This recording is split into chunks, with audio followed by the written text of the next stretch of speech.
नमस्कार, मैं सत्य प्रकाश जन संवाद पॉडकास्ट में आप सबका स्वागत करता है। आज हमारे साथ हमारे स्टूडियो में जुड़ा है सिवान जिला के पूर्व बजरंग दल के जिला अध्यक्ष और वर्तमान में युवा सामाजिक कार्यकर्ता बड़रिया विधानसभा के भावी प्रत्याशी राहुल भाई, जिनसे बड़रिया विधानसभा क्षेत्र से जुड़े हुए तमाम जमीनी मुद्दे पर बातचीत करेंगे हम। आइए सब मिलकर स्वागत करते हैं। आपका हमारे जन संवाद पॉडकास्ट में स्वागत है। बहुत बहुत धन्यवाद आपका। राहुल जी, आपके बड़हरिया विधानसभा क्षेत्र में शिक्षा के साथ साथ स्वास्थ्य क्षेत्र जो क्षेत्र है बहुत पिछड़ा हुआ क्षेत्र है। बड़हरिया और पचरुखी दो प्रखंड है आपके विधानसभा क्षेत्र में। दोनों जगह बिल्डिंग है हॉस्पिटल के नाम पर, लेकिन इलाज के नाम पर लोगों को किसी भी बीमारी के लिए तुरंत रेफर कर दिया जाता है सदर अस्पताल। जनप्रतिनिधि आपके यहाँ लगातार जदयू और राजद से जीत रहा है, लेकिन इस पे किसी की कोई सुनवाई नहीं है। जनता त्राहिमाम करे, क्या कहिएगा इसमें? देखिए, सबसे बड़ी समस्या है कि यहाँ पे जो भी जनप्रतिनिधि चुनाव जीत रहे हैं वो लोग जनता के बीच में रहने वाले लोग नहीं है। तो फिर जनता की समस्याओं को उन लोग से पता ही नहीं है, उन लोग अवगत ही नहीं है जनता की समस्याओं से, तो फिर कैसे समस्या का समाधान होगा? जनता की समस्या का समाधान तब होगा जब जनता के बीच में से चुनकर कोई जाएगा, उसको पता होगा कि जनता को किस प्रकार की समस्या है। बिल्डिंग की जहां तक बात है, जब सत्ता में आ गए हैं तो उसको कैसे भी फंड अलॉट होगा ही होगा, और फंड जो पैसा पूंजी लगा है तो उसको जब बिल्डिंग तैयार नहीं हो तो फिर पूंजी निकलेगा कैसे? तो बिल्डिंग जो प्रोसेस है वो अपना फंड भजाने का वो काम करती है, नेता करते हैं वो काम। लेकिन केवल बिल्डिंग बन जाता है। आप 40 पंचायत है मेरे विधानसभा क्षेत्र में, लमसम 30 पंचायत में उप स्वास्थ्य केंद्र है, जिसमें से 20 उप स्वास्थ्य केंद्र में बैल और भैंस माना जाता है। 10 उप स्वास्थ्य केंद्र हैं जहां पे, जिसमें से 3-4 ऐसे उप स्वास्थ्य केंद्र जिसमें डॉक्टर कभी आते हैं कभी नहीं आते हैं। बाकी 10 पंचायत में है ही नहीं, और एक भी उप स्वास्थ्य केंद्र सुचारू रूप से नहीं चलता है। ये हाल है हमारा बड़िया विधानसभा क्षेत्र का। ये उप स्वास्थ्य केंद्र खुद बीमार चल रहा है, इसका विशेष कारण कौन हो सकता है और कौन जिम्मेदार है इसका? इसका विशेष कारण यहाँ के जनप्रतिनिधि हैं, जो सत्ता में जितने के बाद तो बैठ गए हैं, लेकिन जनता के बीच में कभी जाते नहीं है, क्षेत्र में कभी घूमते नहीं कि हमारे क्षेत्र में किस प्रकार की समस्या है।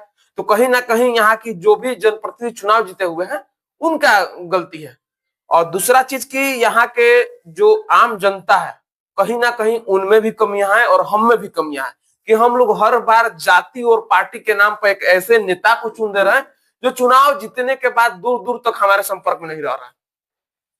आपके जो वर्तमान विधायक है राजद के हैं बच्चा पांडे, उन पर भी कुछ समय पहले आपके विधानसभा क्षेत्र में बहुत ज्यादा जोर शोर से इस चीज के जनता ने आवाज उठाई थी कि विधायक लापता है, विधायक लापता है। इस पे आपकी क्या प्रतिक्रिया होगी? देखिए, बड़हरिया विधानसभा क्षेत्र के जो विधायक हैं वो किसी से बोलने की आवश्यकता ही नहीं है। पूरे विधानसभा क्षेत्र के लोगों को पता है कि बड़हरिया के जो विधायक हैं वर्तमान के, उनको जनता से दूर दूर तक मतलब नहीं है। और आप पूरा विधानसभा घूमिए, विधानसभा में विधायक जी के समर्थन में 10 लोग खड़ा नहीं मिलेगा, क्योंकि उन्होंने जनता के लिए कुछ किया ही नहीं है। काम तो दूर की बात है साहब, वर्तमान विधायक का स्थिति यह है कि वो जनता के बीच में आज तक दिखे ही नहीं है। पूरे बिहार में अगर जितने भी विधायक का सर्वे कराया जाए ना, सबसे नीचे से 1 नंबर स्थान प्राप्त करेंगे हमारे बड़हरिया विधायक जी। ऐसी परिस्थिति क्यों आई? हालांकि जनता के वोट से जीत के गए हैं, फिर ऐसी परिस्थिति क्यों आई कि क्षेत्र से गायब हो गए? अब ये आप उनसे सवाल कीजिएगा तो वो ना बताएंगे कोई ऐसी परिस्थिति क्यों आई है। ये तो उनकी समस्या है ना, तो आप उनसे सवाल कीजिएगा ऐसी परिस्थिति क्यों आई, आप जनता के बीच में नहीं रह रहा है। और लाजमी जो व्यक्ति करोड़ों रुपए खर्चा किया वो जनता के बीच में क्यों आएगा? उसको तो पैसा निकालना है अपना। इसमें ज्यादा दोषी जनता है, वोटर है या नेता है? देखिए, नेता का तो काम है बुर्बक बनाना। कहीं ना कहीं जो हम आम जनता जो है, हम जो गरीब लोग हैं, हम लोग झांसे में आ जाते हैं, हम लोग बुर्बक बन जाते हैं। कहीं ना कहीं दोषी हम लोग हैं कि हम लोग जाति और पार्टी के नाम पर वोट दे रहे हैं।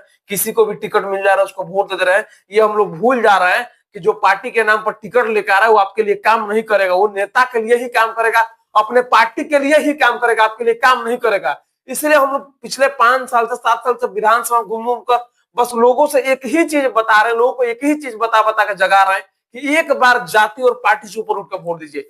जब बड़हरिया की जनता जाति और पार्टी से ऊपर उठकर वोट देगी ना, तो निश्चित रूप से बड़हरिया विधानसभा क्षेत्र का विकास होगा। आप युवा हैं, शिक्षित हैं और बड़हरिया विधानसभा क्षेत्र के युवाओं में आप एक अलग छाप है, गहरी बैठ गया। चुनाव लड़ने की आप पूर्ण रूप से तैयार भैया। तो आप निर्दलीय चुनाव लड़िएगा या किसी पार्टी से लड़िएगा? मैं जनता के पार्टी से चुनाव लड़ूंगा। निर्दलीय चुनाव लड़िएगा? मैं जनता से अगर पार्टी के से चुनाव लड़ूंगा। मैं हर एक इंटरव्यू में एक ही बात बोलता हूं कि मैं जनता के पार्टी से चुनाव लड़ूंगा।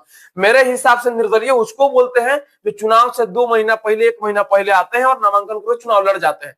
मैं पिछले 5 साल से जनता के बीच में उनकी सेवा कर रहा हूं, उनकी समस्याओं को समाधान करने का प्रयास कर रहा हूं। मेरे लोगों ने कहा कि बहुत ऐसी सारी समस्या है कि उसको हम लोग समाधान नहीं कर पा रहे हैं। जब तक कोई संवैधानिक पद नहीं मिलेगा तब तक उस सारी समस्या को हम लोग समाधान नहीं कर पाएंगे। तो लोगों ने कहा कि आपको इसके लिए चुनाव लड़ना चाहिए, सदन में जाना चाहिए, तब हमारी समस्या को समाधान हो पाएगा। तो हमने लोगों के कहने पर चुनाव लड़ने का निर्णय लिया है और अब हम लोगों के दम पर और जनता के पार्टी से ही चुनाव लड़ेंगे। एक चीज हमारे मन में ये सवाल आ रहा है और कुछ लोगों का भी ये सवाल है कि चुनाव आते हैं, चुनाव हुए, नेता जीत जाते हैं, जीत जाने के बाद उन्होंने जनता से क्या वादा किया नहीं किया, सारा चीज धरे के धरे रह जाते हैं। फिर उन सारी चीजों की याद 4.5 साल 5 साल के बाद आती है। इस पे आप क्या कहिएगा? और अगर आप चुनाव लड़ते हैं, चुनाव अगर आप जीत जाते हैं, तो क्या आप भी उन्हीं नेताओं के साथ में रहिएगा या आप उनसे कुछ अलग हट के रहिएगा? देखिए, पहला चीज, उन जितने भी नेता हैं उनसे मेरा कंपेयर हो ही नहीं सकता है, क्योंकि मैं उतने बड़े लेवल का हूं नहीं। मेरे बाबूजी ना ही विधायक है ना ही सांसद है। मैं एक गरीब परिवार से आता हूँ, पहला चीज। दूसरा चीज कि मैं लोगों के बीच में रहना सीखा हूँ। जो अभी चुनाव नहीं है, ना ही मुझे वोट मांगना है, लेकिन लगता है मैं पिछले 5 साल से जनता के बीच में जा रहा हूँ। केवल मेरे चुनाव लड़ना और सत्ता पाना मकसद होता तो मैं चुनाव से 2 महीना पहले, 1 महीना पहले आता, खूब रुपया पैसा कमा के आता, 1-2 काटा बेच कर आता और खूब पैसा खर्चा करता, चुनाव जीत जाता। लेकिन मेरी मंशा वो है नहीं। मेरी मंशा है लोगों की सेवा करना, लोगों के बीच में रहना, लोगों की समस्याओं का समाधान करना। इसलिए हम लोग मेहनत कर रहे हैं और जनता के दम पर हम लोग चुनाव जीत कर जाएंगे तो निश्चित रूप से जनता के लिए ही काम करेंगे। अन्यथा अगर पार्टी के बदौलत हम लोग जीतेंगे, पैसा रुपया खर्चा करके चुनाव जीतेंगे, तो लाजमी है कि फिर जनता के लिए काम नहीं कर पाएंगे। ये सवाल है कि जब भी चुनाव नजदीक आता है तो सब पार्टियां रोजगार की बात करने लगती है, शिक्षा की बात करने लगती है और चुनाव बीतते ही सारे जुमले धरे के धरे रह जाते हैं। तो वैसे भी ठीक है, चुनाव को लेकर हम आपसे भी सवाल करें कि चुनाव का समय आने वाला है, बिहार में विधानसभा चुनाव बहुत नजदीक है। तो आप युवाओं के लिए विशेष क्या चीज ऐसी लेके आएंगे जिससे समाज में युवाओं के बीच बेरोजगारी नामक चीज खत्म हो जाए? इस पे आपके विशेष फोकस क्या है? देखिए, हम अपने बड़हरिया विधानसभा क्षेत्र में कम से कम 5,000 युवाओं को रोजगार देने का काम करेंगे। हमारे विधानसभा क्षेत्र में एक यमुनागढ़ देवी मंदिर स्तर है, उसको हम लोग पर्यटन स्थल में तब्दील कराने का काम करेंगे, जहां से डायरेक्ट और इनडायरेक्ट रूप से 1,000 युवाओं को रोजगार मिलेगा। और हम लोग छोटा मोटा लघु उद्योग लगाकर हर एक पंचायत स्तर पर 5,000 युवाओं को रोजगार देने का हम लोग काम करेंगे। जब चुनाव आता है ना साहब, तो यही नेता सब रेलगाड़ी में, बस में बैल और भेड़िए की तरह भर भर कर बिहार के लोगों को बुला लेता है सब वोट देने के लिए। और जैसे चुनाव खत्म होता है, लात मार के सब नेता भगा देता है। सब कलेजा फट जाता है साहब जब बिहार से बाहर बिहारी को गाली दिया जाता है। और जब बिहार से बाहर कोई भी हादसा होता है ना, तो बिहारी ही मरते हैं। बिहार में कोई बड़ा हादसा हो तो भी बिहारी मरते हैं, बिहार से बाहर भी कोई बड़ा हादसा हो तो भी बिहारी ही मरते हैं। हम बिहारी केवल पैदा मरने के लिए हुए हैं क्या? हम बिहारी केवल मजदूर पैदा हुए हैं क्या?